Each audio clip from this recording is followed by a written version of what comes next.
আগুন লাগছে? এখন অব্দি তো 4টা আগুন লাগছে। আমরা 10:41 খবর পাইছে।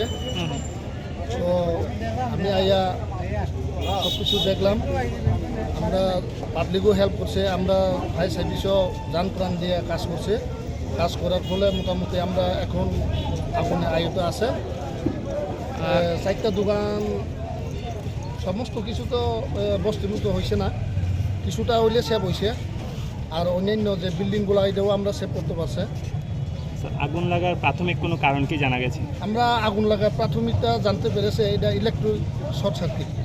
তো ইলেকট্রিক শর্ট সার্কিট এটা বলে গতকাল বলে সে মালিক কোনো ইলেকট্রিক ডিপার্টমেন্ট লগে কোনো কনসাল্টিং হয়েছে, মানে কাজটা মনে প্রপার হয়েছে না, ওই থেকেই আগুনটা সূত্রপাত করছে।